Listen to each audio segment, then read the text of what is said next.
Factory ಸ್ಥಾಪನೆ ಮಾಡ್ರಿ, ಕೊಪ್ಪಳ ಭಾಗ್ಯನಗರ ಮಾಡಲ್ಲ, ಫ್ಯಾಕ್ಟರಿ ಸ್ಥಾಪನೆ ಮಾಡಿ ಕೊಪ್ಪಳ ಭಾಗ್ಯನಗರ ಶಿಫ್ಟ್ ಮಾಡ್ರಿ, ಕೊಪ್ಪಳ ಭಾಗ್ಯನಗರ ಶಿಫ್ಟ್ ಮಾಡಿ ಸಾಧ್ಯ ಇದಾಗತ್ತೆ ನಿಮ್ಗೆ ಸರ್ಕಾರದಲ್ಲಿ. ರೈತರು ನಾವಿಲ್ಲ ಖಂಡಿತ ಅವ್ರು ಏನಪ್ಪ ಅವ್ರ ಉದ್ಯೋಗ ನಾವು ಬೇಕಂತ ಕೇಳಿದ್ರೆ ನಮ್ದು ಏನು ತಕರಾರು ಎನಿ ಟೈಮ್ ಅವ್ರು ರೈಟ್ಸ್ ತಕರಾರು ಏನಂದ್ರೆ ಕಾರ್ಖಾನೆ ಬೇಡ, ವಿಸ್ತರಣೆ ಬೇಡ ಬೇಡ ಬೇಡ ಬೇಡ. ನಾವ್ ಇನ್ನೊಂದು ಪರ್ಯಾಯ ಹೇಳ್ತೀವಿ, ಕಾರ್ಖಾನೆ ವಿಸ್ತರಣೆ ಬೇಡ, ಏನ ಮುಗಿಸ್ಬಿಡ್ರಿ ಅಂತ ಹೇಳಿ. What about farmers? Land losers are there, ಅವ್ರಿಗೆ ಏನು ಇಲ್ಲ, 20 ವರ್ಷದವರೆಗೆ ಲ್ಯಾಂಡ್ ಇಲ್ಲ. ಈಗ ನಿಮ್ಮ ಸಂಬಂಧಪಟ್ಟಂತ ನಿಮ್ಮ ಏರಿಯಾದಲ್ಲಿ ಇರ್ತಕ್ಕಂತ ಲ್ಯಾಂಡ್ ನಿಮ್ಮ ಕಣ್ಣು ಮುಂದೆ ಕಾಣ್ತಾ ಇದೆ, ಅದು ಏನೋ ಇದರಲ್ಲಿ ಪಾರ್ಟಿಕಲ್ ಅಲ್ಲಿ ಬಂಗಾರ ಇದ್ದಂಗೆ ಅಂತ, ಹಾಗೆ ಬಂಗಾರ ಹಂಗಾಗಿ.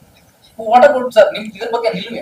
ಈಗ ಫಸ್ಟ್ ಆಫ್ ಆಲ್ ಈ ಸ್ಟೀಲ್ ಪ್ಲಾಂಟ್ ಅಂತ ಘಟಕಗಳಿಂದ ಲಕ್ಷ ಒಂದು ಜಮ್ಶೆಡ್ಪುರದ ಬಗ್ಗೆ ನಾವು ಎಷ್ಟೋ ಸಲ ಈ ಜಮ್ಶೆಡ್ಪುರ ನಮ್ದು ಅದನ್ನ ನಿಮಗೆ ಗೊತ್ತು.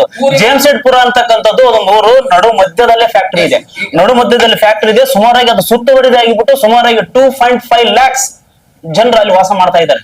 ಇನ್ನೂವರೆಗೆ ಅಲ್ಲಿ ಒಂದ್ ನಿಮಿಷ ಅಲ್ಲಿ ವಾಸ ಮಾಡ್ತಾ ಇದ್ದಾರೆ. ಇನ್ನೂವರೆ ಅಲ್ಲಿ ಓದಿ ಅಂತಂದ್ರೆ ಒಂದು ವೈಟ್ ಶರ್ಟ್ ಹಾಕೊಂಡು ಹೋದ್ರಿ ಅಂತಂದ್ರೆ, ನಾನೆಲ್ಲ ಓದಿದ್ದೇನೆ ಅದ್ರ ಸ್ಟಡಿ ಅದ್ರ ಬಗ್ಗೆ ಮಾಹಿತಿ ತೆಗೆದುಕೊಂಡಿದ್ದೇನೆ. ವೈಟ್ ಶರ್ಟ್ ಹಾಕೊಂಡು 2 hour ಹೋಗಿ ಬಂದ್ರೂ ಕೂಡ ಒಂದು ಬ್ಲಾಕ್ ಪಾರ್ಟಿಕಲ್ಸ್ ಬೀಳಲ್ಲ.